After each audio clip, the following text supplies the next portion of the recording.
Yo, what's up? This is Billy from Biohazard. Check out the new record, Divided We Fall, on CMS TV. Peace. I would have sex with Chris on stage for half of that kind of money. No, you wouldn't. How much money would you do it if you guys were just in his bedroom? Just in his bed? Yeah. How much? Would you do it for free, Seth? Free? Yeah. No, I need something out of the deal.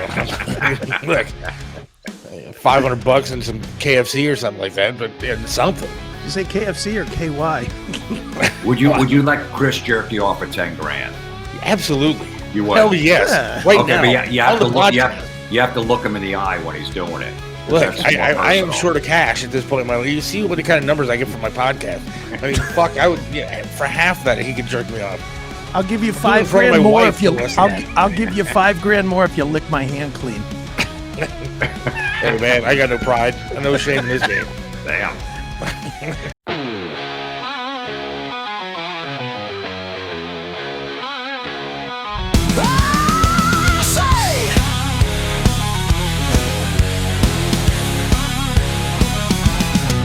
Oh, say, can you see by the dawn's early light what so proudly we held at the twilight's last gleaming, whose broad stripes and bright stars through the perilous fight, oh, the ramparts we watched were so gallantly streaming.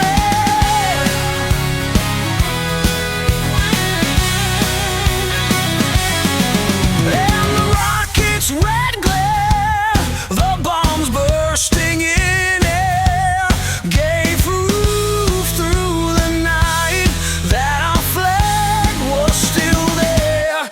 Oh, say, does that star-spangled banner yet wave? Oh, the land of the free and the home of the brave.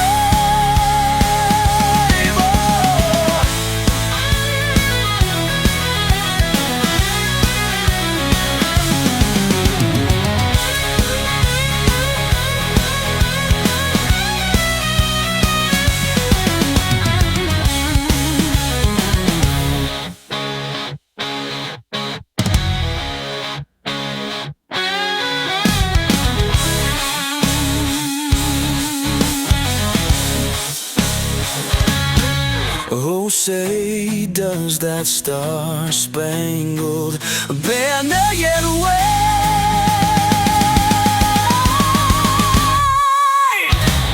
Oh, the land of the free and the home of the brave. Ow!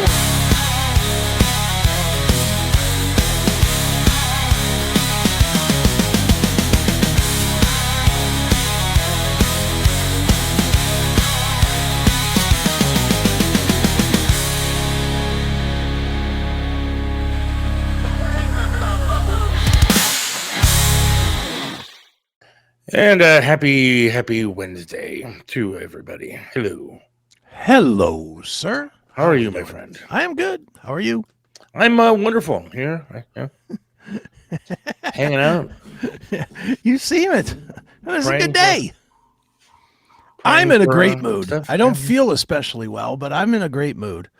I had a pretty good work day today so far. Chatted with my good friend Jim Florentine, who's going to be coming on in a little bit. Yeah, in case you missed it, Jim Florentine joins us at 4:30. Yes, he'll be on in just a little while to talk about his gigs this weekend here in town, over at the Funny Stop over in Cuyahoga Falls for 2 shows Friday, 2 shows Saturday. And that has given me the opportunity, I hope, to hang with my one friend that's sitting to the left of me as you're staring at the screen. Or I'm also going to be hanging out with the coolest Drake of the bunch, Adam, not John or Stephanie. Nice. Is Adam the conservative? No, absolutely not. No, Adam was a marcher in the BLM, I do believe. he stood tall with the BLM. And you want me to sit with him? Dude, politics does not come up when I'm with these guys. Okay. Huh? Politics is not part of our. Believe me, we will spend the entire time talking comedy, pussy, and wrestling. That's what we'll be talking about. There will be no, what do you think about this bill? There won't be any of that. I can promise you that much. Is he a big dude? No. He's more of a lover, not a fighter kind of guy. I think he's probably more of a fighter than John. But what's that say? I was gonna say, what was that? What was that? I was gonna say that doesn't say a whole lot, but I am in a slightly good mood. Why? I just saw my dog walk off with something in her mouth. I don't know what that is, so that's probably not good. But we did get a $10 donation a little bit ago in the Venmo account. Yeah. From Cody. So thank you to Cody for that. This show is just breaking stride here, man. It is. We were, unfortunately, it'll end in murder at some point. But I mean, for today, though, how could you? Today we are rocking. We got $10. Famous guest, $10. Yeah, we're on a roll today, my friend. This show's going to be rivaling Louder with Crowder in no time. We're almost there. I mean, seriously, we're like 2 people away from the ultimate goal here, dude. And I don't know if you do this or not, but I did this yesterday. I was looking for something to watch, and I think I've talked about it here. If not, I'll say it. I have been hooked for the last 2 months on Impractical Jokers. Yeah. I've just watched every episode of all 12 seasons of the show. And so I was looking for something to do last night, and Sal Volcano from the Impractical Jokers was on Rogan. Yeah. So I flipped that on. I start watching that, and I just was like, looking at the numbers and stuff. I'm watching it. And I'm just like, okay, I like that show. Let me see what kind of numbers this does. And of course, it's Rogan. 800,000 plays in like 4 days. And I'm looking at our numbers. I'm like, hey, we got 200. Hey, we had 600 on Twitter. Yeah, we did. We had 600 on Twitter. They had 800,000, but we had 600. Look, you got to start somewhere. Yeah, I guess. And guess where we started? Way below them. So, I mean, they had a head start. So we're almost there, though. We're almost there. The train is on the tracks and it's left the station. That's right. So now we just wait until everything is great. Yeah. So, but yeah, I don't watch Impractical Jokers. I think I've seen like 5 episodes ever, and I thought it was funny, but I never really watched it. I love it. And part of my love for it could very well be that I'm high every single night watching it, because it's like I have a pattern now. I take my gummy, and right when it kicks in, I watch Impractical Jokers, like 2 or 3 episodes, and then right about then I'm ready to go to sleep. And then I go to sleep, and I've been sleeping a lot better. My eyes don't look like I've been punched anymore, so that's good. Seriously, Cody, thank you for your donation. I do appreciate it. Yeah, thank you, Cody. Y'all get more views on Twitter than anywhere else. Well, thanks. I like it. Wherever they come from, we'll take them. I don't give a shit where it is. I apologize for looking at my phone. You know what's going on, so yeah. Mm-hmm. Dude, you don't understand. All right, I put some stuff in the house here to try and kind of see what's going on and everything. Talked about it on Monday a little bit. I'm going to ask Florentine about some of this stuff too. Mm-hmm. Since we just talked to him, I don't have a whole lot planned, but I want to get into some of that. But like, I'm literally checking every inch of my house, and they go off every second of the day with motion and loud noises. I made the mistake of leaving the fucking TV on the other day, and every time the TV went to a new commercial, right, loud noise, motion detected, sensors going off all over the goddamn house. This place is like Mission Impossible at this point. I mean, I've got lasers beaming throughout the entire house. Well, that's good. Unless it's dumb bastards like Tom Cruise, man, we're gonna have a problem. It's good. You'll be fine. Chris, take a blue chew. While watching Impractical Jokers? No, I don't think I'll be using the blue chew for that. I watched some things that could require a blue chew, but it certainly ain't Impractical Jokers. I've seen all these commercials for like Blue Chew, and I think there's a new one called Row or something like that. There's hymns. But don't all these require like a doctor's prescription? I think they've gotten to the, and I don't know this, I'm talking out my ass a little bit, so save it, chat room. If I'm wrong, just tell me I'm wrong. But I do believe that they do the whole, it's so lazy now that they just do the whole, well, we'll put you on the phone with our doctor and you answer 2 questions and they say, okay, you can have it. I think that's what they do now. They have like a doctor on staff, but it's just a guy that approves shit. Tune in, friends. It's Chris Akin Presents, live on Tuesdays at 8 p.m. Eastern. Join Chris Akin and Eric Ferentinos. Catch the show live on Rumble, YouTube, X, Odyssey, or CMS TV. Come on. They'll ask, are you allergic to Blue Chew? Have you ever had an erection for more than 23 hours? Okay, here's your fucking pills. I'm sure that's what it is at this point. I'm sure they're not saying, okay, we'll go to your doctor and get us a note and we'll send you these pills. I did see your message, Bob. Bob did send me a very long message with regards to everything that's going on with me here. Oh, good. And I need to take the final step of your message. So I will be doing that hopefully this weekend. Okay. But yeah, Bob, thank you for your info and everything else. And everybody, a lot of people have reached out, so it's kind of nice. But that's good. Nobody wants to see some cocksucker end your life, man. Over what? I don't even know for what. I mean, that's what really bothers me. Like, you know, I don't know if it's a leftist thing. My wife is convinced it's a neighbor that just doesn't want us living here anymore. I'm not really sure why. I don't know what we've done. I don't even have a dog that barks. So I was going to say, I don't, maybe I'm crazy with this thought, but I don't see you outside having crazy parties in the backyard till 4 in the morning or loud music or, you know, strippers coming in or drug deals going out in and out your front door or anything. My TV may be a little bit loud because I'm deaf, but other than that, no. Yeah, but even that, you live in a cul-de-sac. Nobody's hearing it. No, the only real sound that comes from my house is maybe, you know, when the family is not around, the porn on my phone makes a little noise, but other than that, I got nothing. If you have any 70 or 80-year-olds that live in your neighborhood, maybe it's them because they hear that porn. Yeah.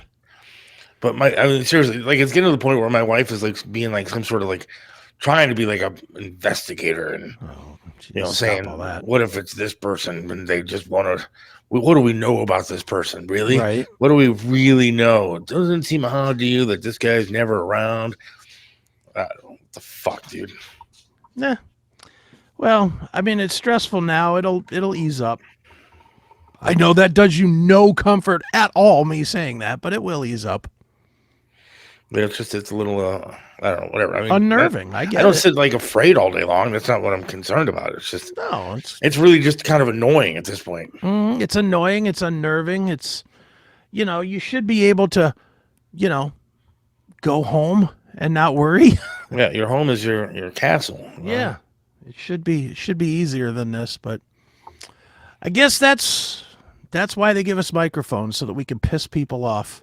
I don't know. Now all I'm doing is probably angering the person even more, and whatever. It is what it is. Yeah, I lived a good life. Well, let's not go there. It wasn't all that bad. Raised my daughter. She's in college, right? She's got her whole future ahead of her. Well, wife would probably be happier without the cripple around. Let's not go there. I doubt any of that's true. Well, we do have Jim Florentine coming up in a little bit. Very excited. Yeah, that's going to be good. Anybody that just joined the show, Jim Florentine. Yeah. At 4:30. 4:30, he'll be checking in to talk a little comedy and talk a little, I don't know what else, but. Still trying to figure out whether we're going to be going or not on Friday night. Yeah, well, I hope you do, because we're going to have some fun. And even if I am, I'm not telling anybody. Yeah, well, no, definitely not. Might be Friday, might be Saturday. Who knows? Or it might be just me sitting here with a fully armed automatic weapon. Yeah. Watching Jim Florentine videos. Yes. While staring at every door in the house. That's right. I don't know. What are you supposed to talk about, man? When all this kind of stuff is happening. Yeah, what are you supposed to talk about? I mean, nothing in the fucking news matters to me anymore. I mean, what difference does it make? Yeah, I agree with you, man. There's not a lot, and it's a weirdly slow time, I guess, news wise too. There's really not much going on anyway. I mean, you want to talk about the Dodgers? We can talk about the peace deal that probably won't last between Israel and Hamas. Yeah, let's not even waste our energy on that. I don't even want us to be on record saying it's a good thing that's going to last forever, and then 2 weeks from now they're killing each other again. When I saw some dumbass who I'm like kind of friends with, when I can say this, I don't think he listens to the show. Yeah, but he posted yesterday something like, "You can't get mad at Hamas for doing this, this, and this when Benjamin Netanyahu is killing innocent babies and women." And like, well, wait a second, you dumb bastard. Don't you remember the fact that Israel was the one that was attacked from the very beginning, lost thousands of people or whatever it was, and many of them, the women were literally raped until their pelvises broke. Their why babies would were you bring stuffed in facts ovens. into this? But I hate to tell you, but war is a little bit different. When you're attacked doing nothing but going to a music festival, and you're murdered, taken hostage, beaten, and then the other side retaliates, that's called a war. And if you lose, too bad, and too bad for your people. Sorry, hate to sound crass, but you voted for that government. You voted for those Hamas leaders to go in. There is no such thing as Palestine. Never has been. There's no such thing as Palestinian people. So if you want to ignore October 7th and think that you want to blame Benjamin Netanyahu for all of this, I hate to tell you, you're just a dumb bastard who needs to grow up a little bit and get some facts straight. Yeah. I mean, if you're just a dumbass, I understand. You have your mind made up because you're a leftist. I know this guy's not a leftist. He's just an ignorant person, and ignorance pisses me off. Because when you're uninformed, it just makes me mad. Well, it's always fun to see it's always fun to see an uninformed person offering an opinion on something. Right. Like, it happens way too often on social media. I mean, people just spout out whatever they want to spout out. Charlie Kirk's a racist. Well, you don't know that, and that's not true. I mean, you could watch hours upon hours of his videos, and not one time did he come off as a racist. Yeah. But people spout out what they want to. They just want to say, forget about it, and they don't want to be informed. They don't want to look anything up or do the research. And that kind of stuff makes me angry. Sure. Are you enjoying seeing that that ICE is not putting up with a lot of bullshit? I'm enjoying it. Oh, yeah. I'm enjoying that these people are jumping up into ICE's face they have the last 10 years to the cops, and they're just getting their fucking skulls crushed. And now did you see what one of the cartel leaders did? No. He put a tiered bounty on these agents. Okay. Like $2,000 for doxing, $5,000 for something else, but $50,000 if you just start whacking these agents and killing them. Yeah. Well, who do you think is going to do that? A lot of people are going to be doing that. And it ain't going to be just the illegal Mexican criminals that are going to be killing these ICE agents. You know how many people that are living on the streets of California or Chicago that'd be happy to kill somebody for $50,000? Yeah, if they can get away with it. Well, come on, in those cities, you're going to get out of it. Yeah, if the ICE the governor there will let you go. But technically true, but you got to get out of the situation. If you kill an ICE agent, I don't imagine the other agents are going to stand by and follow the rules. They're going to Rodney King you until your brain is fucking looks like gravel in the street. They are going to wood shampoo you to death. Bob's right. We smoked another drug boat the other day, and then the left doesn't support us doing that. How do you not support us blowing a drug boat out of the water?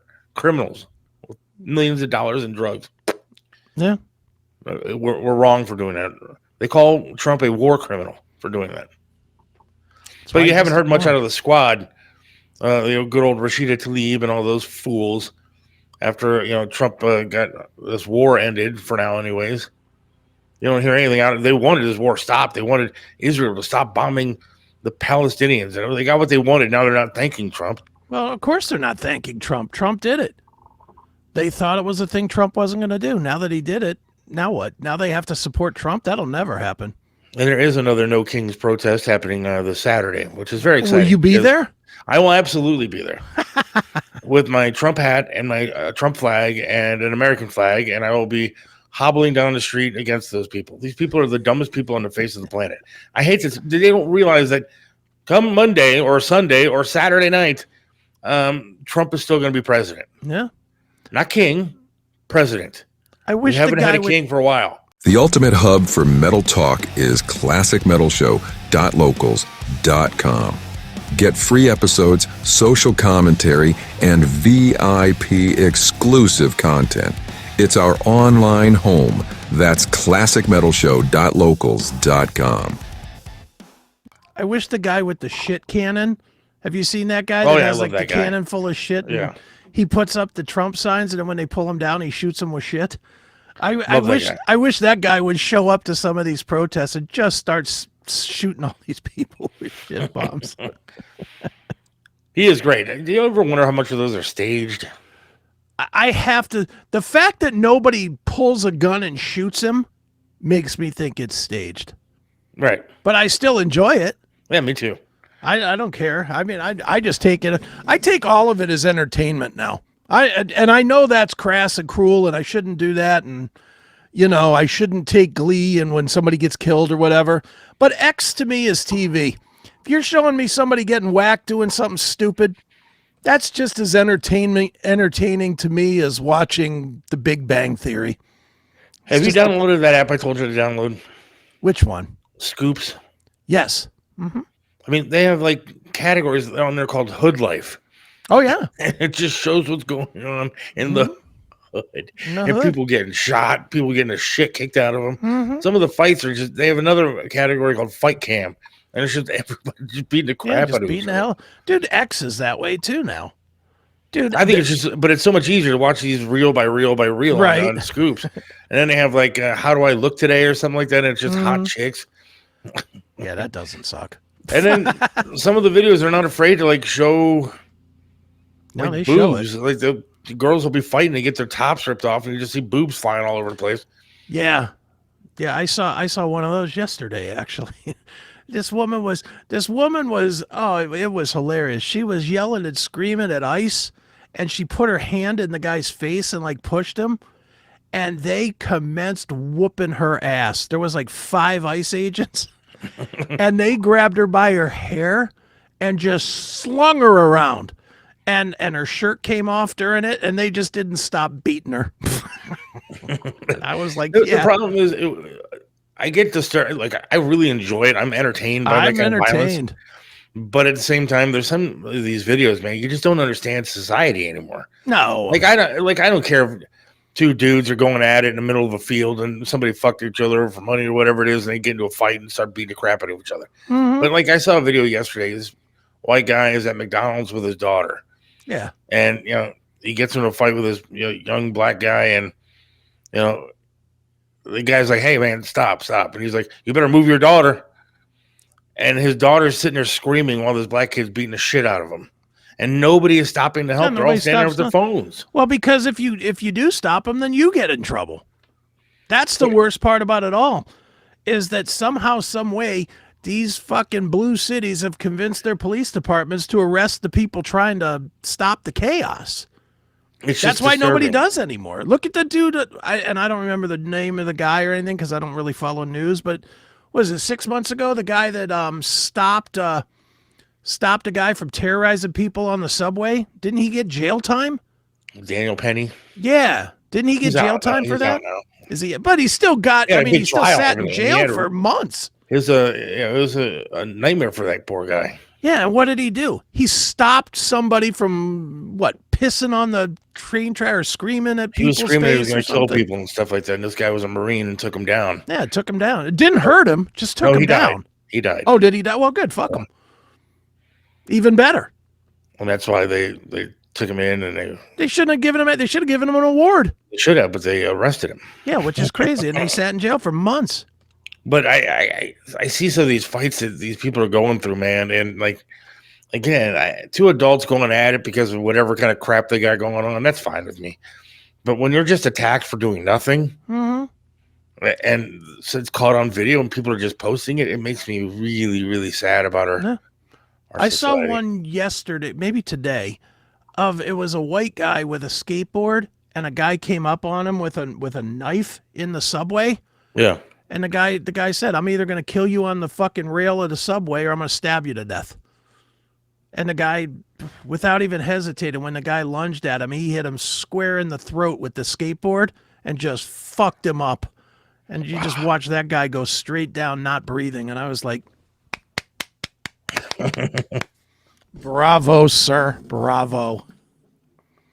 And I hate that we're at this point now, man. I just want to go back to, I want to be able to go to the bank and back without having to carry a goddamn weapon. Right. You know? Oh, I want to be able to live in my own home. Yeah, well, I'm with you, dude. Dude, it's like on Sunday when I was at the thing that I had to do for the job thing that I did. Right. Which we still haven't talked about. Yeah, and I will. But when I was doing that, I had my gun in my bag just in case, you know, because you never know. You don't know who's coming in. You know. And I had my gun in my bag, and I'm about halfway through the day when I noticed that there was a sign on the door that said no guns, you know, that you weren't allowed to bring a gun. I was like, well, I'm here now, so fuck it. You know, I'm here now, and I'm not about to pull it, so I guess I'm safe. But you know, it's a scary world these days, man. But now my dog is just wandering around the house, setting all the cameras off, and and I'm watching her just wagging her tail, going to get shit, eating shit, right, picking up bones and everything. Like, fucking stop. Yeah. Take a nap, dog. Yeah, lay the fuck down. Go in a closet and take a nap. Yeah, those days are done, man. We are done being a normal society. No. I was thinking about that today. Do you think we were ever normal, or do you think it's just because of the access with the phones and the social media and everything else that we're able to see it all now, as opposed to some guy posted a video today online, and it was a video of like a school in the 80s and kids just having lunch and walking out, smoking a cigarette, you know, going to classes and stuff, and it just said, "I miss the days of knowing how shitty the world is." Yeah. Well, that's a part of it, that we know too much. I think the other part of it that's even worse, though, is the lack of consequence. You know, back in our day, if you said the wrong thing to the wrong person, you took one to the mouth. Whether it was a slap or whether it was a punch, you know, you took one to the mouth. There were consequences for running your mouth. Yeah. Now, if you act because somebody runs their mouth, you're in trouble. You flip the script to where the person doing the right thing is now wrong.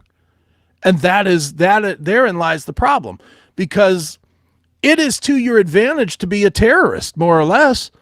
Look at, I mean, just pick anything. Pick going into a store. What is the advantage of you and I going into a store and dropping $200 on groceries? Why don't we just steal them? Why don't we go in, take $1,000 worth of groceries, take $980 worth of groceries, and leave? Get away with it. And get away with it. Why are we still paying for it? Because we still have some sense of morality. But we're the idiots here. We should be robbing right along with everybody else. Well, I guess, you know, now though, I just prefer to order everything online, so I don't have to leave here. Yeah, that's what I'm saying. I get it. We've adjusted. We always adjust. We adjust away from the fucking ignorant, idiotic behavior. That's what we do. Right. Because we just don't want to be bothered with it, honestly. That's really what it is. It's not that we're afraid or anything. We just want to be bothered. Do you? I mean, do you honestly want to be bothered with any of this bullshit? No. It's easier to just stay home.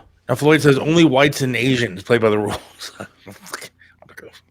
Go there, but I mean, I don't think I want to put it into a one category fits all thing. No, because believe me, there are a lot of meth head asshole white guys as well. Absolutely. Without a doubt. But also there are statistics that prove certain things. Sorry. Sure. Truth hurts.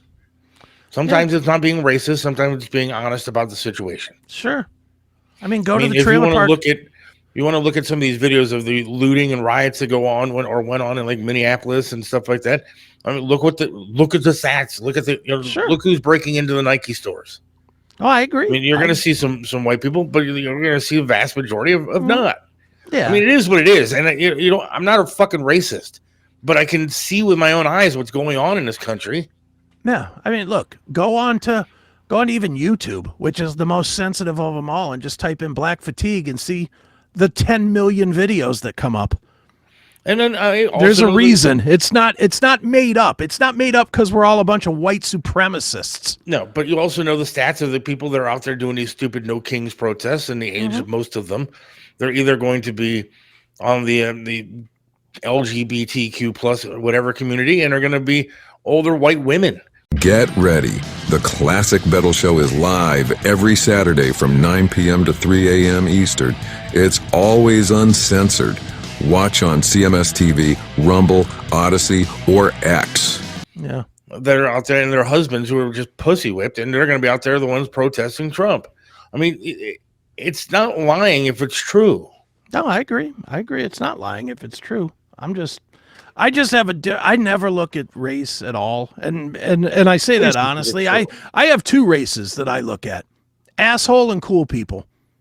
And you're either one of those two races. You may not be able to comprehend that because you want to be a woman doesn't make you a woman. You know, you may not be able to comprehend two genres, but you can certainly comprehend asshole, cool people. And that's kind of my universal look, is you're either an asshole or you're a cool person. But I know you say that, and that's fine to say, but you can also be honest with what's actually happening, right? Yeah. Yeah, a lot of assholes being assholes. But it's more than that. It is.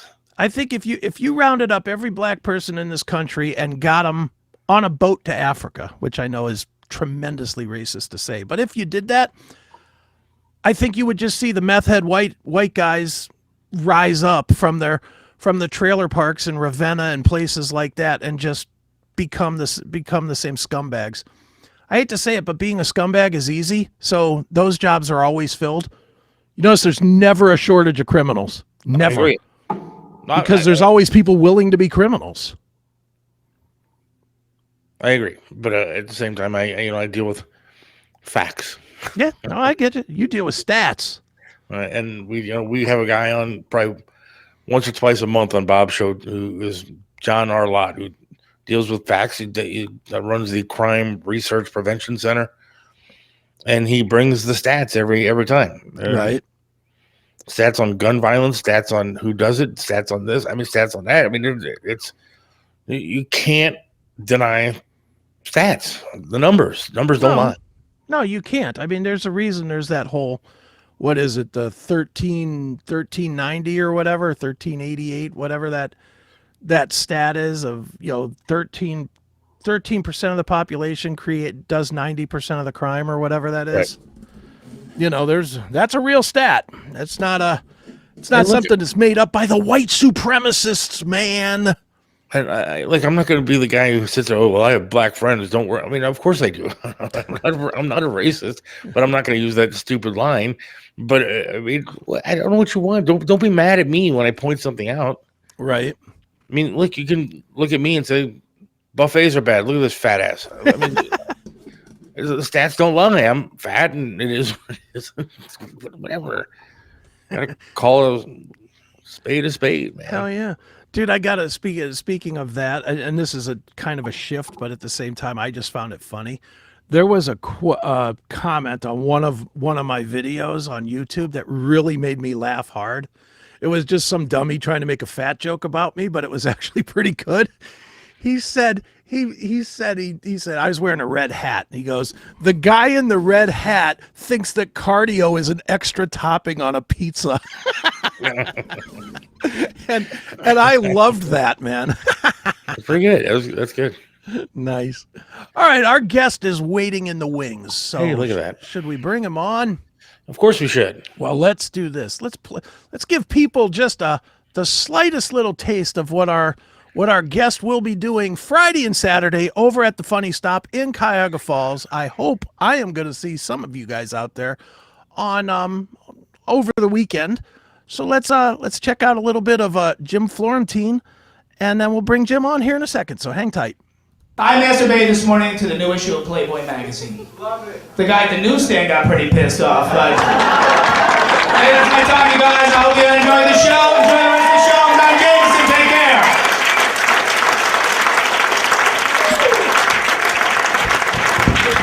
Dude, you just did half. All right, what? You just did half my fucking material. I just did my fucking joke. Just did my masturbation jokes. What are you talking about? You just did my masturbation jokes. Oh, dude, come on, stop. Who is it? I'm the guy coming on next. The guy fucking does my material right in front of me. All right, let's hear it for Jim Florentine. Fuck, man. What the fuck's the matter with you? You fucking did it right in front of me, man. You don't do my jokes right in front of me. That's not your fucking joke. Yeah. Did you guys here last night? Anyone here? No, but was anyone here last night and saw that I did those jokes? Fucking asshole. No, he's not sorry. He knows. I've been working with the guy for fucking 6 months. It's not your joke.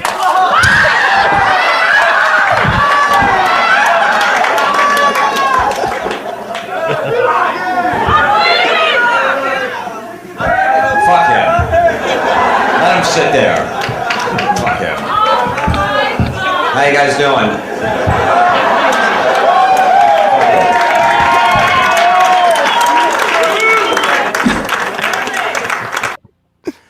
See, that'll teach you not to heckle on the show on Saturday night, Friday or Saturday. Well, here to talk all about this weekend is the one and the only Mr. Jim Florentine.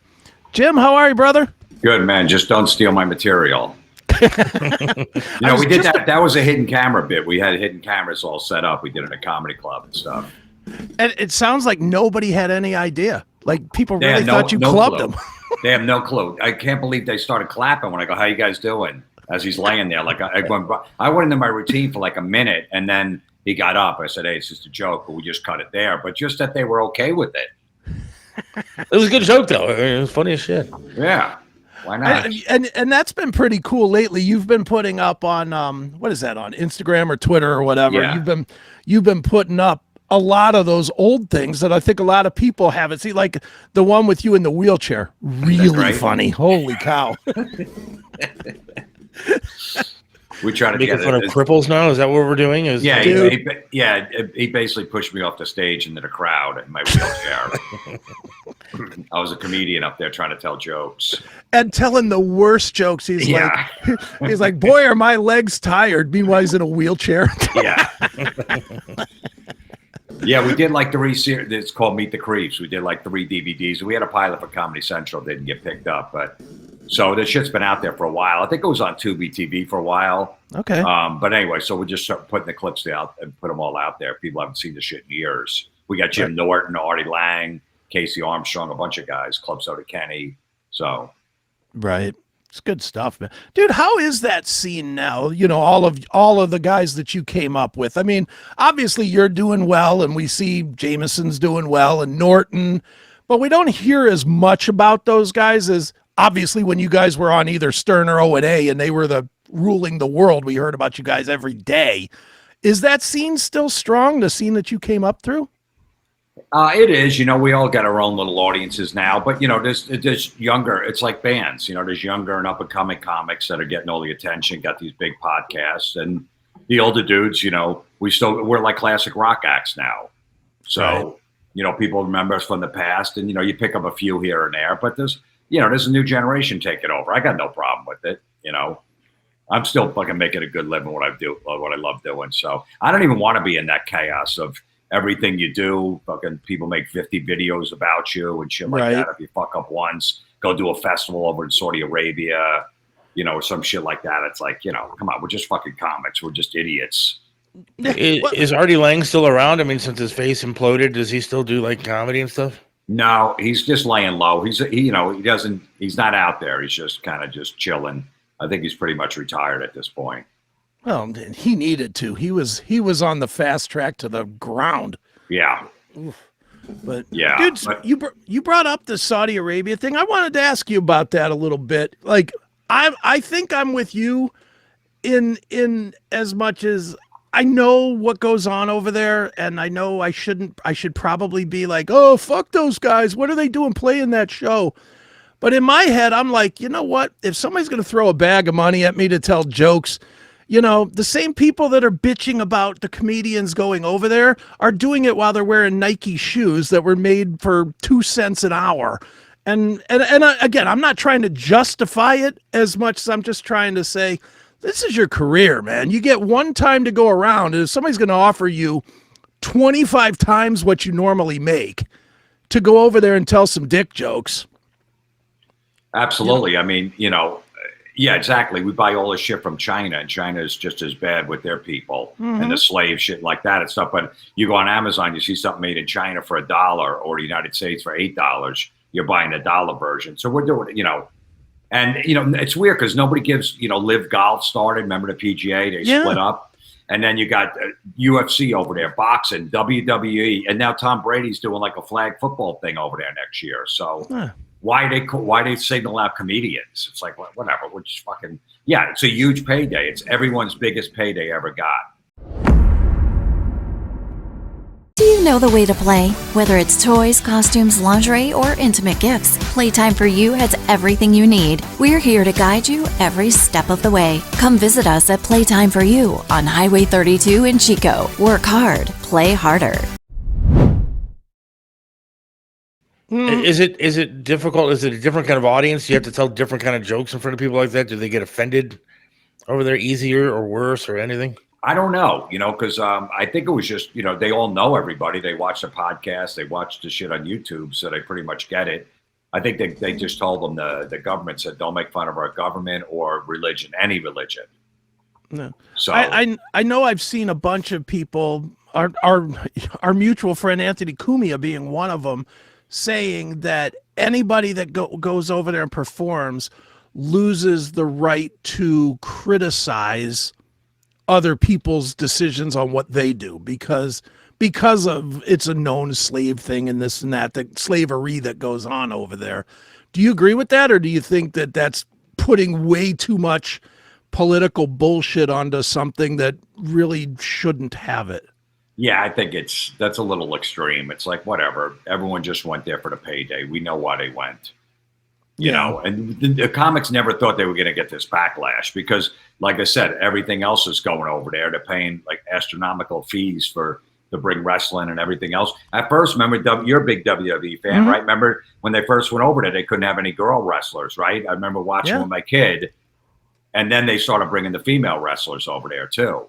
Yeah, and it's a weird thing, and I don't know where I stand on it really. I mean, I personally am like, dude, if somebody wanted me to do a podcast in a 10,000-pound pile of shit, believe me, I'm digging in and doing it because if they're gonna pay me $1 million where I usually make nothing, yes, I'm doing it. I don't care.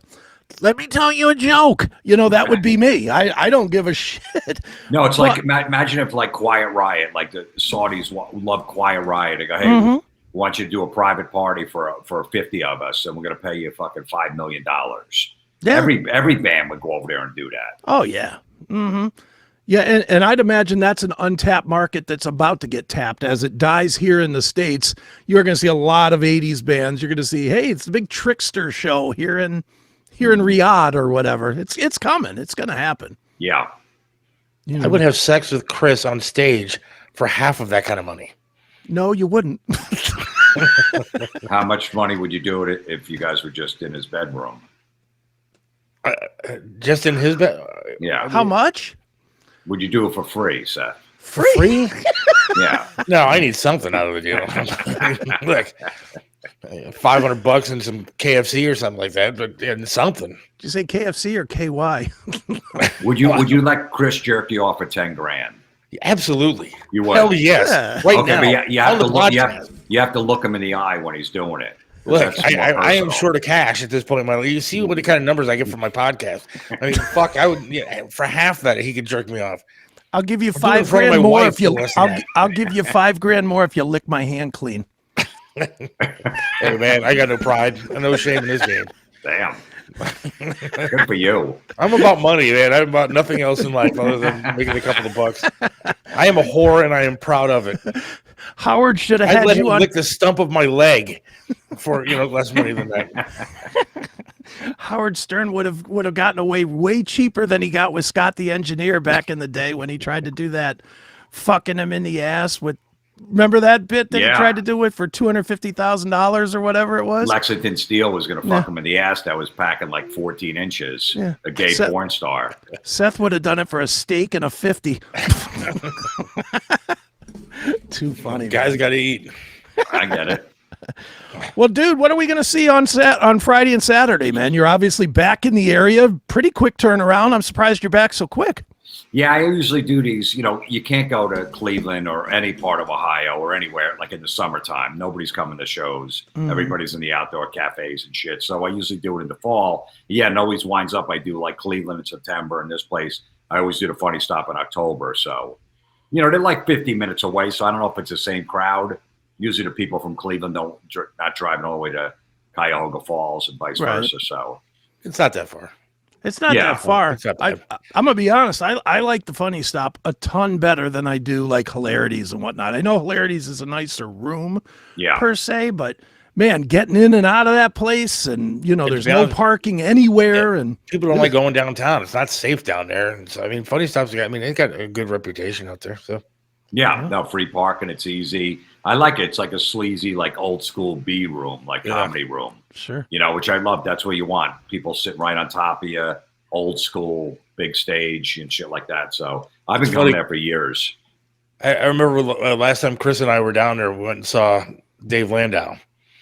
And walking down the hall, I remember seeing just pictures after picture of Don Jameson coming to town. There's just little posters of Don Jameson's face everywhere. It was pretty funny.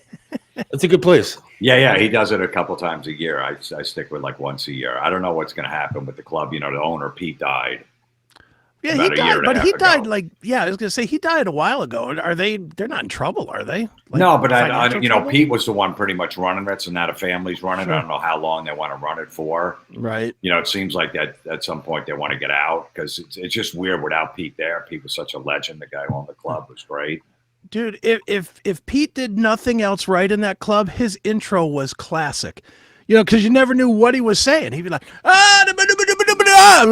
you're like, it's great because Joe Howard's on the show. You guys, we got Joe on. So what Joe would do, Joe would host, and this happened every time. So Pete would do the announcement from the back, talking 100 miles an hour. You couldn't explain him. And Joe would get on stage and go, what the fuck was that? And then Pete would be on the mic in the DJ booth in the back. Fuck you! So that's hilarious. Yeah. Well, dude, I do have to throw a little barb of criticism at you. You absolutely made me more depressed than I needed to be by telling me that there was a second Ozzy documentary out. Dude, these things are brutal to watch. There's one for people that don't know, there's two of them. There's one on YouTube and there's one on, what's the other one? Paramount Plus, I think. Jesus, there's not a happy minute in those 3 hours of watching. It is the most depressing Ozzy thing I think I've ever experienced. Yeah, because that was the one on YouTube was from the BBC. Right. That they were going to release that one before he passed away. Or no, like a week after, and then they pushed it back, so it's up on YouTube. We obviously didn't see it over here. They're pretty similar, the two documentaries, but yeah, it's just him just in such bad shape and just trying to get back to normal stuff. I know it is really depressing, but there's some cool moments in there when he was watching all the old Ronnie James Dio interviews. And stuff like that. He said something like, the only time I ever met him, I tried to stab him with a fork. Yeah. Because they hated each other and stuff. And he's like, I feel bad for him and stuff. And no, I know it is. But I had to watch him. I didn't read the book yet. I didn't even get the book yet. I'm getting it tomorrow. Very cool. But I know it's going to be pretty similar to that, too. I know it's really sad just seeing that guy in that shape. And, for him to do 7 years of that shit, like, to just get up on stage to perform that one more time. That's that. I don't know if I could have went through that. Sure. Well, you actually, talked to him at that show, right? You ran into him at the Back to the Beginning. What was, did you come away from it and be like, oh my God, man, he's almost gone? Or did you feel like he was strong? He was all there mentally, but when me and Jim Norton saw him, we're like, man, this is the last time we're ever going to see him. We didn't think it was going to be 2 weeks after. But, if you saw the video, remember, because we were there right when the video's out there, Kelly and Sid from Slipknot. Sure. Sid's asking to marry her. We were right. That happened right before we said hello to him all of a sudden. All right, can everyone quiet down? And then we just moved back. Norton's actually in the video a little. But, how funny was it? Sid's pouring his heart out. you know, Kelly, I want to spend the rest of your life. And then Ozzy's like, you ain't marrying my fucking daughter. Just the whole room started laughing. I mean, he still had that wicked sense of humor. Sure. What's up, everybody? Joshua Toomey here. And if you are coming out to a Primer 55 show, make sure to get yourself a stage-played bass, something like this. I will play Introduction to Mayhem in its entirety. And then after the show, sign the bass, take a photo with you, give you a nice Talk to Me pic, sign it, all that good stuff, and hand it right to you. So if you want a piece of nu metal history, make sure to reach out, hit up my DMs, slide in on Instagram, Facebook, or hit me up, talktometalk@gmail.com, and I will give you the details. So make sure to check us out. Get yourself a stage-played bass, and I will see you soon. I have a question for you, Jim. Since you're a famous guy, people know you, and you probably tell a lot of jokes that offend people and shit like that. Have you ever had? I'm going through some stupid crap myself, but so I'm kind of curious what you've gone through. Have you ever gone through somebody wanting to threaten you, people trying to hurt you, follow you, anything like that? You know, people that are obsessed or do anything kind of weird?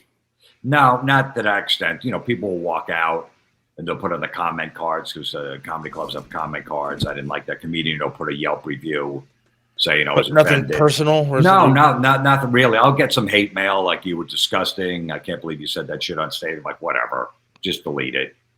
But no, I never got to that point. Why? Is that what's going on with you?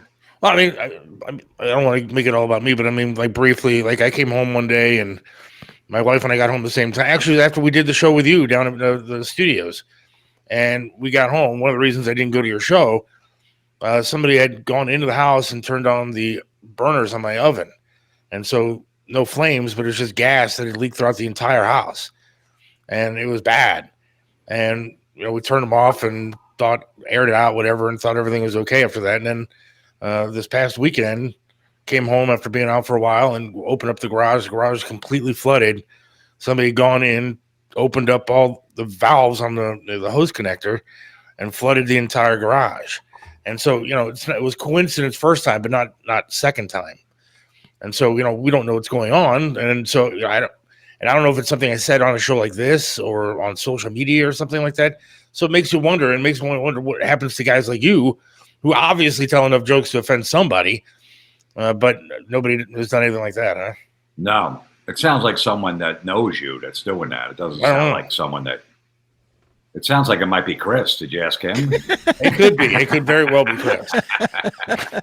I'm way too lazy to do that stuff. Chris is not coming over here, man. That ain't gonna. He's gonna cross a bridge and everything, get all the way across town. People celebrate when I leave my house to check the mail, let alone going somewhere. That ain't happening. But you'll be lucky if he shows up on Friday night. Oh, stop it! I'm going. I'm not missing twice in a month. You coming, Seth, to the show? Yeah, I'm going to try. Everything that's happened was happening on a Friday night, so I'm worried about leaving the house. But yeah, that's the plan of me and my wife coming out there because we want to see him. Without a doubt. Yeah, it'd be great if you guys could make it. Yeah, Joe Howard's on the show, and I'm not sure who else, but it'll be a good time. Fuck Joe Howard. I'm kidding. I love that guy. He's hysterical. Well, dude, moving forward here, and this is, I could ask you this off air, but I'm gonna put it back in your head here. In the next month, I'm hoping I'm gonna see you at my pinball place. I'm gonna go in November. Yeah, November. I think whenever it is that you're in Imperial, Pennsylvania, that's literally, you could probably throw a rock out your hotel room and hit my place. So it's right there. I'm doing a show in Pittsburgh the night before, and I'll stay over, so I'll have time during the day. I'll definitely go by there. Yeah. All right, yeah, because Get the fuck out of here. Wait a second, you're gonna go to a fucking pinball place and bullshit nowhere, PA, and you didn't go to the Superman thing downtown Cleveland? It's going to some pinball, you know, the old school. Yeah, I've been to the arcade. What was I in? Like San Jose, I went to one out there with my kid and shit like that. I don't mind that. They have one in Asbury Park near my house too. Old school pinball machines. You go in there, just walk around, and I love it. I'm saying, but you didn't go to the Superman museum thing that we have in downtown Cleveland. Yeah, because I'm not a fucking nerd. That's why. And Superman's not real. I understand. Well, teach his own. Those people on the pinball machines, but Yeah, but it's just like it brings you back to when you were a kid. I love you it. Played pinball and shit. Like that's what you did. You hung out in an arcade. You hopefully fucking girls would come in there and shit. Well, they're nerdy kids too, but Chris's place is actually very cool. Yeah, you got to check that out. Yeah, you're not going to believe how big it is, man. You really? It's. I mean, there's 420 machines on the floor that you can play. Damn. I mean, it's an old Target with no space in it. It's all games. Wow. It is packed to the and any game you could think of is there. No, you don't even have to say, well, what about this or what about that? I'll just go ahead and say it. It's there. I used to spend hours playing pinball. We'd shovel driveways and take all that money and just go fucking play pinball. Hell yeah. I love it because it's got the old school video games that I used to play as a kid too, man. Yep. A lot of that, like I can smell the pizza parlors in New York City when I would go play as a kid, and it's cool. It's fun. Yeah, no question. So, what are you listening to these days, man? Anything good? Nothing. I still, I don't get it. I don't search out new music, so I don't know. I've been just going back and I listen to old Sabbath stuff. Mm-hmm. Still, I'll go back to like really obscure stuff. I'll find some old Sabbath like shit from when they were still called Earth on YouTube. Sure. And shit like that. So I'm listening to that. I'm just fucking listening to Bill Ward. I'm trying to get my son. I was just playing my son some old Sabbath. He's like, every song has 2 songs in one. It goes from one. I know. I'm like, yeah. I go, Metallica did that later. You see, like Master of Puppets. Like, yeah, they do, kind of the same thing with that. Like, yeah, Sabbath started that stuff. Absolutely. So, there's nothing really I don't really seek it out, so I don't know. Yeah. No, there's not. It's a tough time right now, and end of the year. It's everybody's put out what they're going to put out. Yeah. I mean, the only good thing that I could think of in the last 2 months has been that Testament record, which I think you don't listen to stuff that heavy, do you? No, I do, but I've never really got into Testament that much. I like the new Hailstorm record's pretty good. Yeah, it's pretty solid. Yeah, I've been listening to that, and but yeah, I never was a big fan of Testament. I love them. Oh. See, I'm liking some of the new music that's coming out, and I haven't heard a lot of good rock music coming out. And maybe call me a pussy, which I probably am, and I'm a nerd because I like Superman. But I like that ghost stuff that's out there, and some of that Sleep Token music isn't too bad. I know it's not heavy metal kind of music, but I mean, it's nice to see some new rock actually gaining some traction. Dude, if that can get young people in the rock and hard rock, I'm all for it. Ghost is selling out arenas, and Sleep Token is huge too. My 15-year-old niece last year was wearing a Ghost hoodie. And I remember I go, what? I go, you like that band? Where'd you get that? She goes, oh, no, I love them. Me and my friends love them. I'm like, holy shit. So it's good because then they'll discover other metal. Like Dane Cook that did that with comedy. Mm-hmm. Like he got this new generation of young people in the comedy. They're like, oh, I love Dane Cook. And then all of a sudden they discovered other comics from it. So I think that's what's going to happen with bands like Ghost and Sleep Token. Yeah, I didn't think he was funny though. That's the problem. Yeah, I know, but at that, I remember my 14-year-old nephew didn't give a fuck that I did comedy. He's like, Dane Cook? I go, yeah. He's like, oh my God, me and my friends think he's so funny. Cut to 2 years later, they're coming to see my shows, and that's how they get into comedy. So, yeah, whatever brings them in, right? Yeah. Is there any good new comics out there? Because I scour like Netflix and all that kind of crap to see specials and YouTube and see if there's anybody good out there. And I haven't really seen a whole lot of really good new. Not the new, I don't know, but there's a guy called Brian Holtzman. Okay. Check him out. It's just uncomfortable. He's screaming up there. He's an older guy. He's been around for a while and stuff like that. He's really starting to come on now, like this, just starting to discover Brian Holtzman, his name is. He just makes the audience uncomfortable. He just says the worst, most horrific stuff. It's great. I sit in the back room and watch him when I work with him. It's genius. Nice. It's genius. Yeah. Dude, you've done, I think you've done Kill Tony, right? Yeah, I've done it I think 3 times. Yeah. What is I'm going to be honest, and it's not even to be an insult because I know you've done it. I know Landau's done it. So, friends of mine have done it. So I'm not slamming it, but I don't get it. I mean, I understand what they're trying to do with the whole, you have a minute, shock me, that type of thing.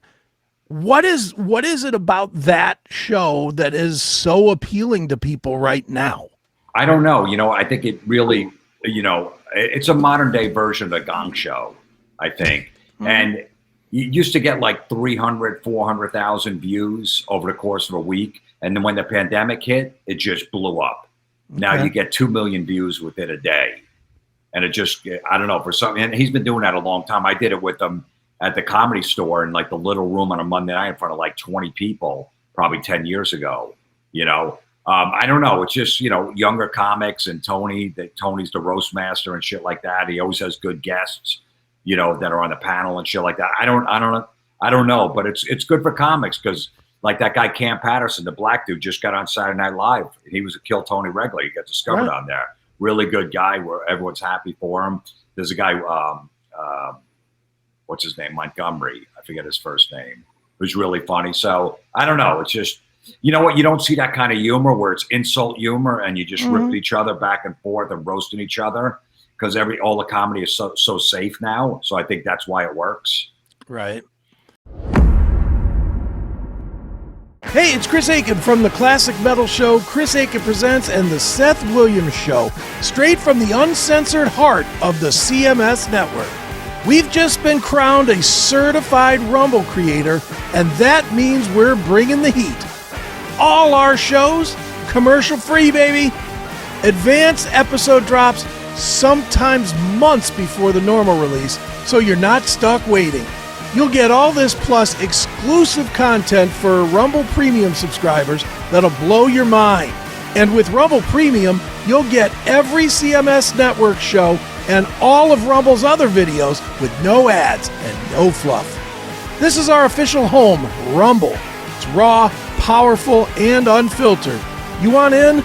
Just hit us up at rumble.com/register/classic metal show to sign up for free commenting, chat live, and just your ability to join the chaos of all of our shows. Then while you're there, swing by any of our videos, smash that Rumble Premium button, and level up. Subscribe now. Don't sleep on this. Hit the link in the description. Yeah, is it less safe, though, now than it was, let's say, 2 years ago? It's about the same, but you'll never get a... When's the last comedy movie that you've seen that was funny? They can't take chances anymore. Right. So you got to go back 10, 15 years. If anything made before, like after 2017 or 18, is going to be shit because they can't take chances. You didn't enjoy Naked Gun? I can't watch that. I can't. It's too disrespectful. That's, you know, so I know it's out there and it's available. I seen it on one of the maybe Paramount Plus, but I'm like, I can't watch Liam Neeson do that. Look, he was fucking great in Taken and the 75 other films that are similar to Taken, but I can't watch that. What do you think about a guy like Seth MacFarlane? I mean, I love Family Guy and shit like that, but when it comes to his movies, he blows and the comedy's not there. It's not funny. Well, because you can get away with a lot more doing it with a cartoon or a puppet. That's why.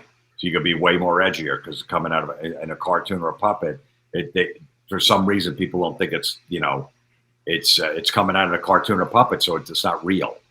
It's crazy how that is. Yeah, but when it comes to puppets, again, I'd rather have Chris jerk me off than watch Jeff Dunham. I think you really want Chris to jerk you off. It sounds like that. I understand. Really but like he's got cameras in the house and he's talking about jerking me off constantly. What the hell? I remember going to see Jeff Dunham, and maybe you like him. Maybe he's a great guy. I don't know anything about the guy.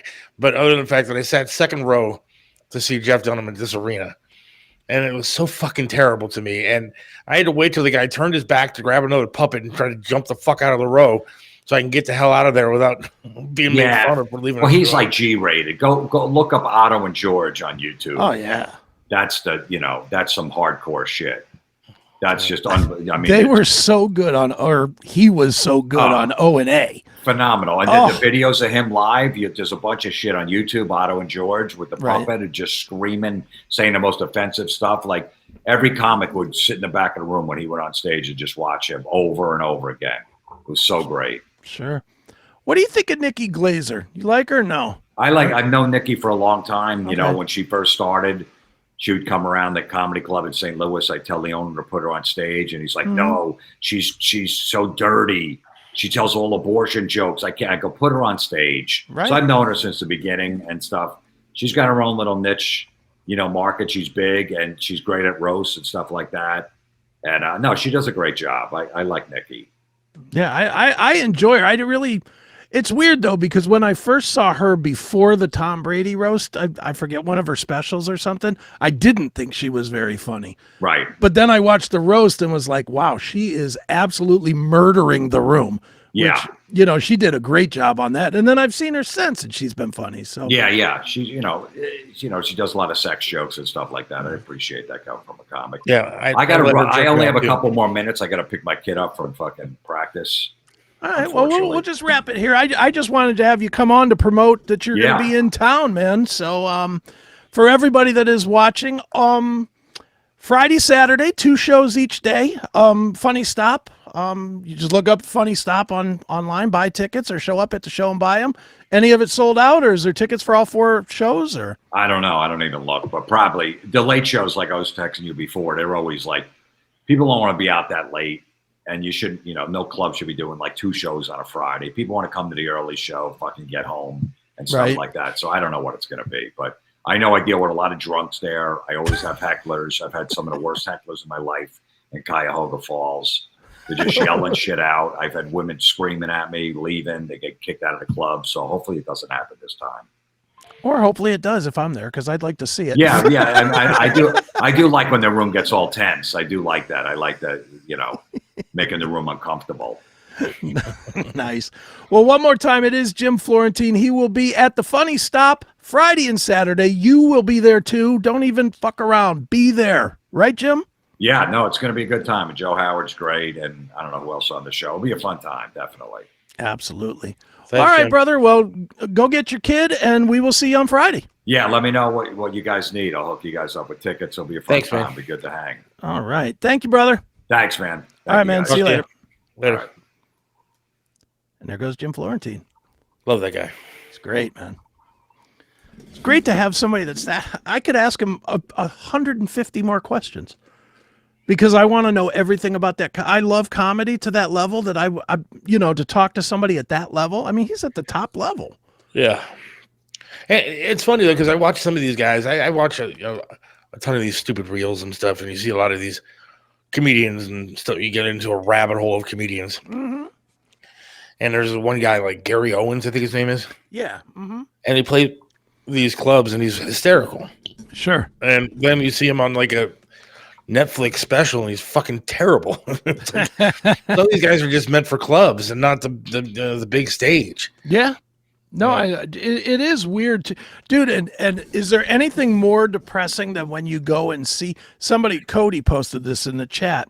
Is there anything more depressing when you go and see somebody that you're really excited to see because you've seen their special or something, and then they're just flat or flat out suck? Yeah, that is the worst, man. Yeah, I know. You know what else is bad with comedy? And since we're talking about comedy, we'll just talk about this for a minute. Do you hate it as much as I do when they just have local comics in front of a headliner, but the local comics are not even a little bit seasoned? Oh my God, dude. Oh, it's really bad. Like, I remember watching that. Chiselka was on that first joke of the year or whatever it was. Mm-hmm. There's like 50 fucking comedians, like local people that were telling their first joke of the year. Right. And I don't think one of them was funny. Like, I sat and watched this entire thing of 50 Cleveland comics. Right. Go out there, and every one of them just bomb. Yeah. I mean, the only funny one in that thing was Chiselka. Chiselka, ironically enough. And I will give him credit where credit's due. He did tell a funny joke. It was good. It was a good joke. But I mean, like, a lot of the local comedians that I've known over the years are just, they're the kind of people that are really funny to talk to, like in person. Yeah. And then when you put them on stage, they're just not funny. Oh, I know. And it's an art to be a stand-up comedian. It really is. And the guys that have transitioned into something else but can still do it well, like Adam Sandler. I'm not a huge fan of Adam Sandler, but that is a pretty good gift to be able to play a believable role and then go back to doing stand-up. I think wasn't he just here like a night or two ago? Yeah. And then Seinfeld is coming in February.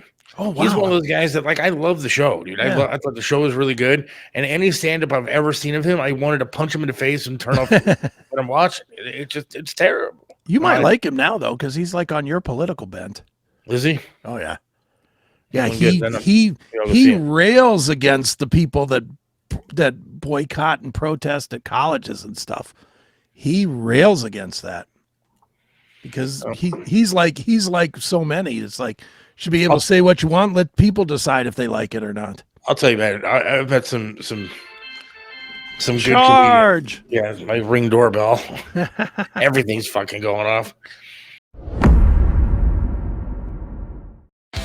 Carling all metalheads, the CMS Network is now on Substack, and it's your new metal haven. Get your daily dose of the classic metal show, Chris Akin Presents, the Seth Williams Show, and all our other shows, all in one killer app. It's free to join, or just pay $4.99 a month, go ad-free, snag original early releases, and unlock exclusive bonus content. But that's not all. It's an online community where you can hang out with fellow ad bangers who live for raw, uncensored commentary. Ready to join the thrash? Download the Substack app from your iOS or Android store, search for the CMS Network, and get into the pit. It's free and the ultimate way to bring our metal madness with you every day. Install a Substack app now and follow the CMS Network.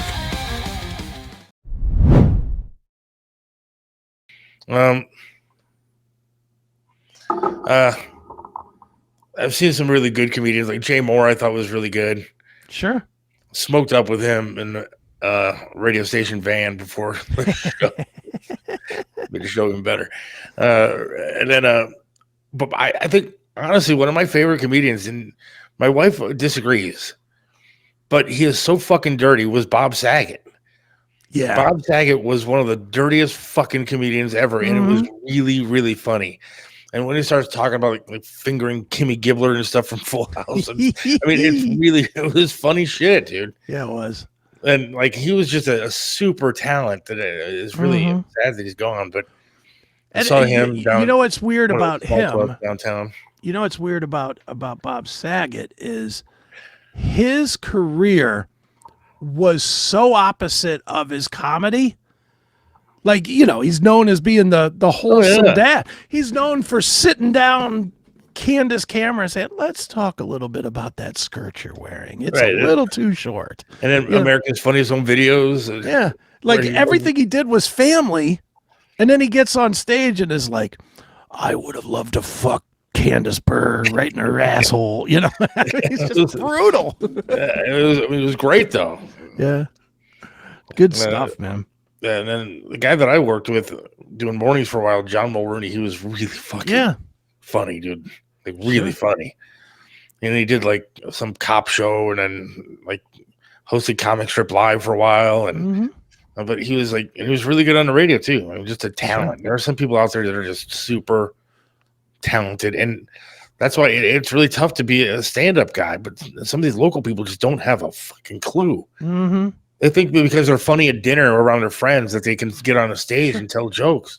Dude, it's funny you say that. When we had Jim and Don in the studio with us, I was talking to Don after we did the podcast, and we were just standing. You know, we were all kind of standing around waiting to take pictures or whatever there. Yeah.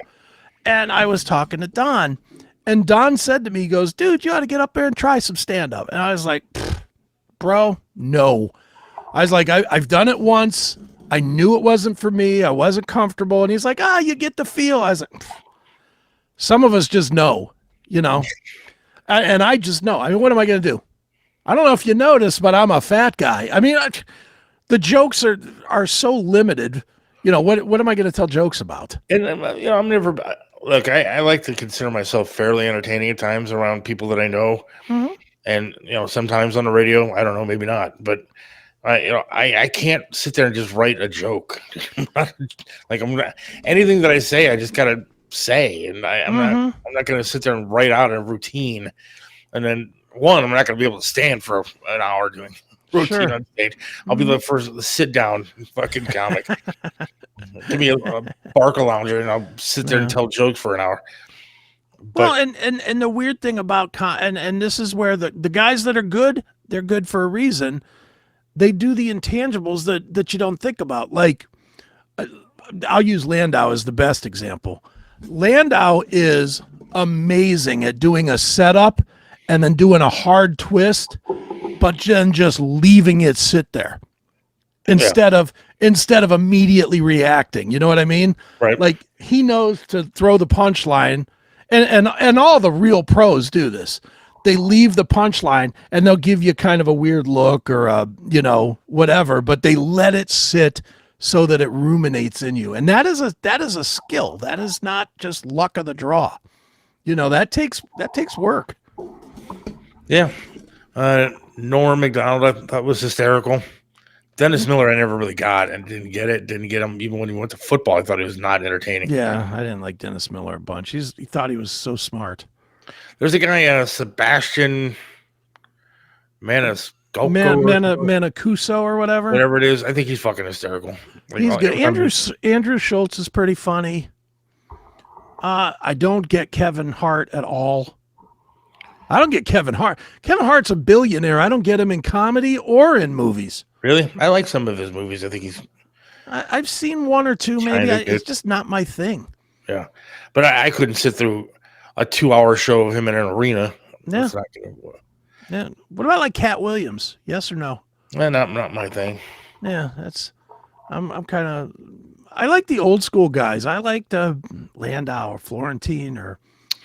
And don't forget, Dave Landau will be with us December 19th. I got to get that commercial made. That'll be my goal for this week. I got to make that commercial, and we got to start advertising that sucker. December 19th, he will be at Audio Bay Studios with us again. Yes. We'll have some listeners out there with us once again, having some food from Smoking Rock and Roll. We'll have Norm McDonald.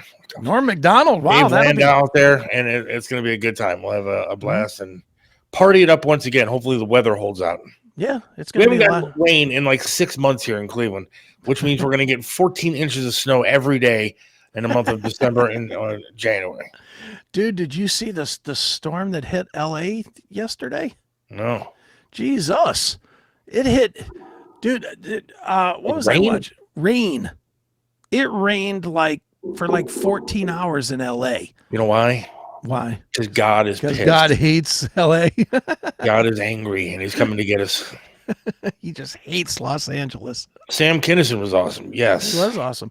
Who's the biggest name that you ever saw that kind of sucked? Or maybe just were flat? I know mine. Mine's easy. Who? Dice. Really? Yep. Dice. I saw him in the early 90s, it would have been. So it was right when he was super hot. And he just, and it could very well just have been a product of he was on a lot, on specials and TV and stuff. Yeah. And I had his comedy discs and stuff. Yeah. But when I saw him, I don't think he did one joke that I had not heard. Yeah, that's tough. And then I just was like, way overexposed. Mm-hmm. And that was when him and Eddie Murphy at that time were untouchables. The puppet guy was the worst for me. Jeff Dunham. Yeah. Yeah, I don't like him. It just wasn't entertaining at all. Yeah. Gallagher was bad too. I saw Gallagher once. Really? I watched his specials. I liked it. I wasn't into it. I was like, all right, you smashed a watermelon. So Carrot Top is another one I never liked. Yeah, I don't like. I've never been into him either. I saw Gabriel Iglesias, Fluffy, I think his name. Yeah. Mm-hmm. Saw him at the MGM, and it was a fun night because I was there with my wife, and then Dave Mortosh was there, Holly Strano was there. When we all sat together, front row at MGM watching the show. And dude, one of my favorite things about the MGM, and I don't care whether it's comedy or it's a band or whatever, is they have a 10 o'clock fucking time limit. I love that, dude. Because they want you to go out and just start gambling and drinking. And so they start the show, and man, that show, when it's over, it is over. And when it says it starts at 7, it doesn't start at 7:15. No. It is first notes of band. Band is walking out onto the stage at 6:55. And at 10 o'clock, they're saying, "Good night, Cleveland." Goodbye. Yes. I do like that about the MGM. And I am absolutely the poster boy for what they want. Oh, yeah. I go right. What do? I go right out of there. I take a hard right, and I go right to the bar that's sitting there, the big bar with the motorcycle in the front of it. And the slot machines. And and I spend another $150 on drinks and on maybe a couple of slots or whatever. Hey, pinball wizards and arcade aficionados. Ready for a trip down memory lane or maybe just a blast into the now? Welcome to Pinball PA, where we've got more than just games. We've got a time machine.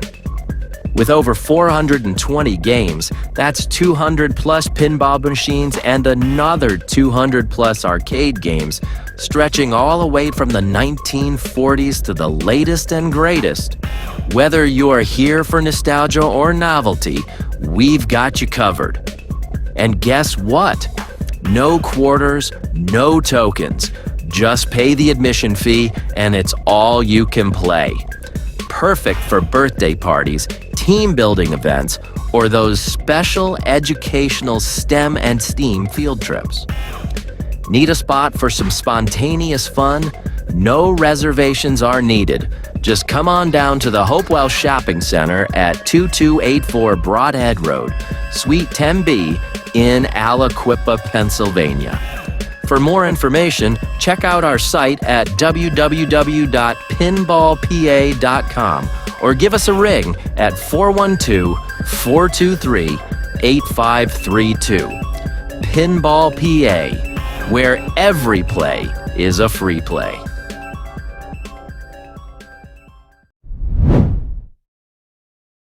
But I mean, Every time. I wish I could go see a show there every day, dude. It's just like my favorite place to see something. Yeah, I love that place. I'm with you. I saw Tracy Morgan fail spectacular. He's one I never understood the appeal. I never liked him. Yeah. Even in acting, like 30 Rock's one of my favorite shows of all time, and I liked the episodes when he wasn't in it. Yeah, I never thought he was funny. Yeah, I never did either. I never got it. He just seemed kind of retarded to me. Right. There was nothing. That's before the accident. Yeah, and I know that was, I guess, part of his gig, maybe, but I don't know. I never got him. I'm trying to think of a lot. I mean, I know I've seen a lot of comedians. I'm just trying to think of. Yeah, one of the better ones I ever saw was Bobby Slayton. I don't even know if he still does comedy, but man, he was funny as fuck. We got to get some local comedians on this show. We did that with. No. I don't mean those. You mean good ones? I don't mean the guy that's introducing the real comics at Crackpots on a Tuesday. I don't mean those comics. I mean funny comics. You mean you're not talking about the guy that headlines the bar in Parma? No. Yeah. The guy that has to stop mid-set to remind people to get their wing order in or whatever. Yeah. I'm going to tell you a joke in just a minute, but don't forget to tip your waitresses tonight. They're working damn hard for you. Now back to the hilarity. Yeah, it's like, oof. And dude, that's why I like going to the Funny Stop. They run that place just like the New York comedy clubs. Band. Or comic. No breaks, no slowness, nothing. It's just get in, do your shit, get off. That's what I want. That's what I want in every show. Me too. Think about it, dude. When you go to the Funny Stop, show starts at 7:30. It is done at 9:00. Yeah. And then you can either go to that bar if it's open, especially because they got two shows coming, so they got to get you out of there for the second show. Got to get you out so they can reload the gun, so to speak. I'm really gonna try to get my wife to go to this thing, but dude, you gotta come. I know, but it's gonna be. I don't know. You don't have to come and get me now. Oh, you got to ride. I'm hooked up. All right. Well, I'm going to talk to my wife. We're going to have to go to this because I want to see this. I'm just curious what's going to be in my house when I get home. That worries me a little bit, but who cares? Whatever. I got 18 cameras. Yeah, I was going to say now you got a camera system. Camera system, security system. Yeah. 3 guns aimed at every door. That's right. If you see them on the cameras, you can call the police and they can deal with it without you even getting up to miss a laugh. Because you can see it from there, right? Or from you don't have to be in the house, right? Yeah. There you go. You think he'll give us good seats? It's the Funny Stop. We'll sit wherever we sit. I guess it's really not that bad there, huh? No, dude. The worst seat in the room is still 15 feet from the stage. That's true. I don't think it seats 100 people, does it? I don't know. I don't think so. I think it's like 75, 80 people in that room. And that's why they do 4 shows. You think we can say hi to him? Sure. Absolutely. Yeah, because it's just like any other show, man. At the end, he'll be standing by the door selling merch or whatever. Come on, Jim Florentine doesn't stand there and sell merch, does he? I'm sure he does. Dude, that guy's I mean, don't you consider that guy? What list celebrity would you put him on? A? Probably B. I mean, B A is like Robert De Niro or Julia Tom Roberts or Cruise, Tom okay, I get Cruise. it. But still, I think he's a very regular, definitely He's a B very list. in solid B. Yeah, solid B plus. You know, but I mean, in the comedy world, there are bigger ones. But Jim's there. I mean, Jim is right there with the. I mean, he's got longevity. Well, he's got longevity. He's been on all the biggest shows in the world. You know, I mean, when you think about it, he was on Stern when Stern was the biggest. Actually good, yeah. Well, but at his peak, he was on Stern. And then he was on peak O&A when they were on XM before Sirius. He's on Gutfeld right now, which is clearly the Gutfeld peak. Yeah. And isn't he on like every week or every 2 weeks or Every something? couple of weeks he's on there. He's on there a lot. I mean, he's up there. He's definitely, and obviously we talked about it, the Tony Hinchcliffe, the Kill Tony thing. Right. That's the biggest comedy thing in the world right now, and he's on it. He's a regular on it. So yeah, I would say he's probably B. I just can't imagine even a B-list celebrity out there selling their own merch. Hire somebody to do that. Yeah, please. Then you got to travel with them. Shit, fuck, dude, I'd do that. Hire me. Tell him. Travel and sit there and sell merch. Tell It's him. got to be more than what I'm making now. Well, that's what I'm saying. Tell him. He might take you up on that offer. Who knows? Thanks again to Cody for donating to the Seth Williams 32 on Venmo fund. Yeah, that was nice of him. Yeah, so I will get you your $4 in a few minutes. You know what? My gift to you, my friend. Because if I do the instant transfer, it costs us extra money. Yeah, I don't want to wait 3 days to deposit the $10. It's my gift to you. Do whatever you'd like you're to the man. with it. I'm so wealthy that I can afford $4. I'm not. I am not, however, so I will absolutely take that gift and run, dude. I'm not either, but whatever. I don't care. It's not worth. You know what? I'll hold a Mines payment or something. How's that? To even That's it fine.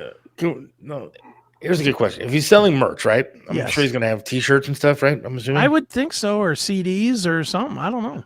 Now, we are rather large individuals. Yes, there will be no shirts for us. Well, that would be grounds for a lawsuit. Stop. What do you mean, stop? Not going to sue him. What the fuck, dude? He's not my best friend here. He might be your friend. Well, you sue him if you want to. I mean, how do you not have, accessible, merchandise for fat people and handicapped people? The word is excessive.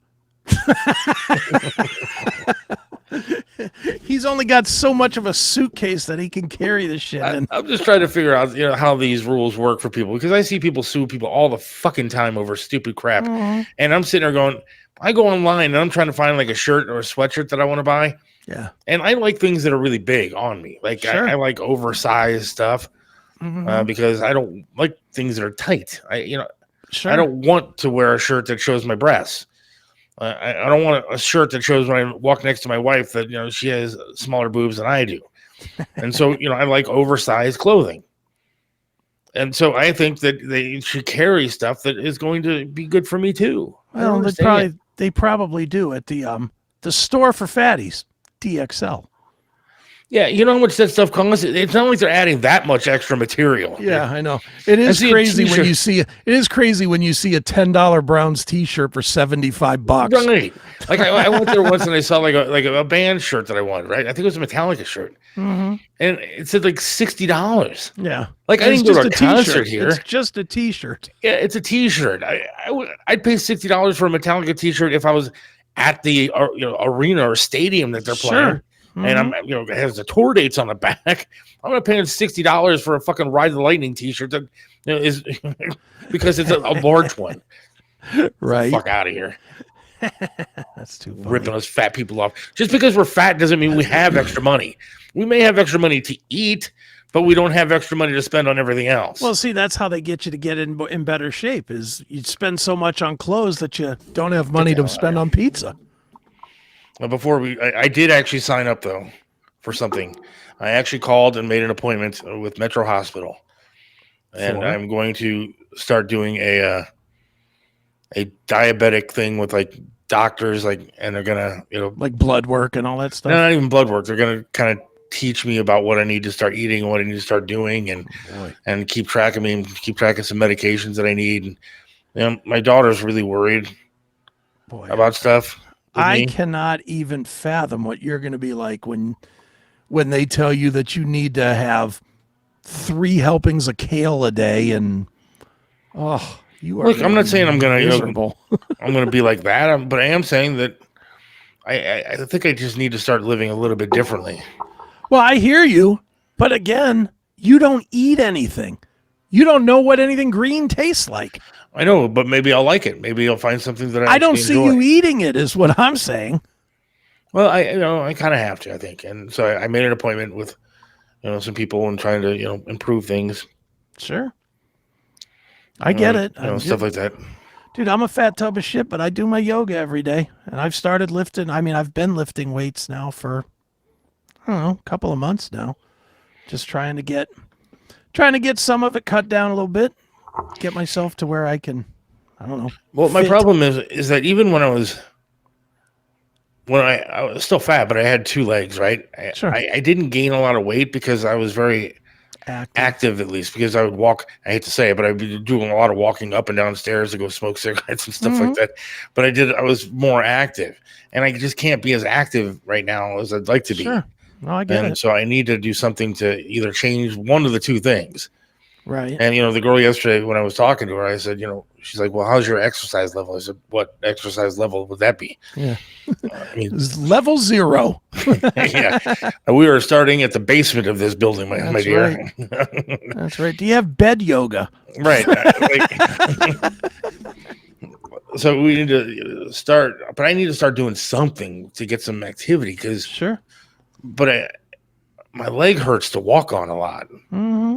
And I think a lot of that is because of, gaining weight. And I think if I lost something, it would hurt less. It would hurt less. Well, and dude, not to quote Rogan as genius or whatever, but again, I was watching Sal Vulcano on Rogan, and they were talking about working out, and Rogan made maybe the best point I've ever heard about exercise. And he said they were talking about starting because Vulcano just started and sounds like his trainer is just horrible, like has him doing way too much where he's already talking about quitting, and he's like a week in or whatever. Yeah. And Rogan was like, you know what? Any day is a good day to start. And, people get so wrapped up in that, well, I'll start Monday or I'll start on, whatever, and then they miss one thing and they just quit. You miss one thing and you quit because you're off your schedule. And his thing was, you know what? It's not about how much you do. It's not about when you do it. It's that you do something. And once you start feeling even an ounce better, you won't have to push yourself anymore because you'll feel better and you'll want to feel even more better. And it made a lot of sense. And it's on again, if people want to see what I'm talking about, it's on the Rogan podcast that was like last Friday or something with Sal Vulcano. Yeah. So, all right, should we go to mines? Bob is right here. He changed his life. Has gone through some of the same stuff as me, losing a leg and stuff like that, and changed his life last 2 years, getting his diabetes under control. Best move ever in my life besides marrying my wife. And that's where I want to get to. Well, there you go. So I'll start Monday. Baby step, man. No, don't say start Monday. Start today. I was just kidding. Just a joke. All right. Mine's time? Mine. Yep. All right. If you haven't signed up for Mines, do so. Get over there now. Mines.com/Seth Williams Show. $5 a month will get you extra content on Wednesdays. So if you haven't signed up, do so. And if you are signed up, we'll see you over there in about 3 minutes. All right. See ya. See ya. Thanks for listening.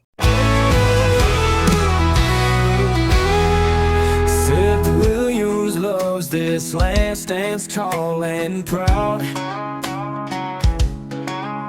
Believes in freedom, speaks his mind out loud. Mentored by Trip, He learned to be tough. Life knocked him down, but he got back up.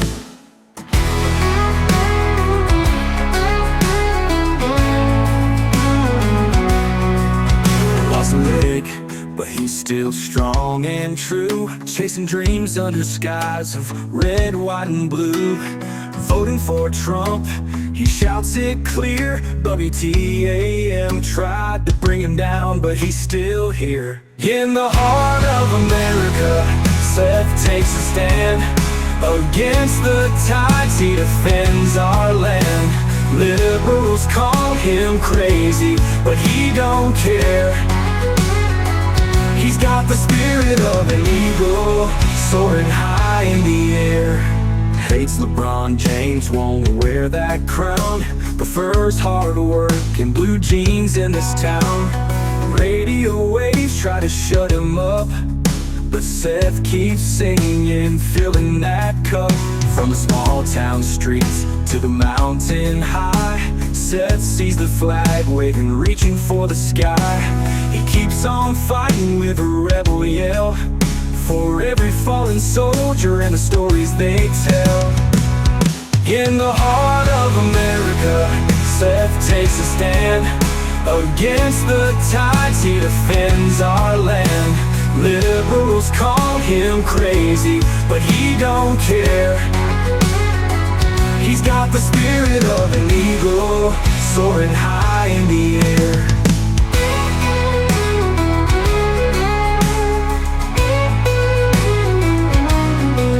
From the small town streets to the mountain high, Seth sees the flag waving, reaching for the sky.